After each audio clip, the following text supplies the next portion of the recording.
প্রধান উপদেষ্টা ডক্টর মোহাম্মদ ইউনূসের সঙ্গে সৌজন্য সাক্ষাৎ করেছেন জাপানের সাবেক প্রধানমন্ত্রী ও জাপান বাংলাদেশ পার্লামেন্টারি ফ্রেন্ডশিপ লীগের প্রেসিডেন্ট তারো আসো।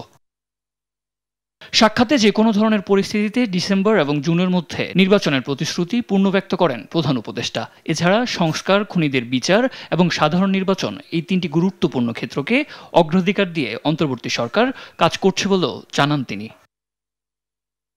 এছাড়া জাপানি আইন প্রণেতাদের কাছে রোহিঙ্গা শরণার্থীদের পরিস্থিতি ব্যাখ্যা করেন প্রধান উপদেষ্টা এবং রোহিঙ্গা প্রত্যাবাসনের এজেন্ডা প্রচারে তাদের সমর্থন চান। অন্যদিকে বাংলাদেশকে রাজনৈতিক স্থিতিশীলতার দিকে নিয়ে যাওয়ার জন্য ডক্টর ইউনূসকে ধন্যবাদ জানান তারো আসো। সেই সঙ্গে গণতান্ত্রিক উত্তরণের জন্য সাধারণ নির্বাচনের প্রয়োজনীয়তার উপর জোর দেন তিনি।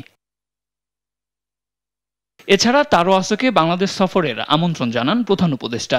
বুধবার বাংলাদেশ সময় বেলা 11:15টার দিকে 4 দিনের রাষ্ট্রীয় সফরে জাপান পৌঁছান প্রধান উপদেষ্টা।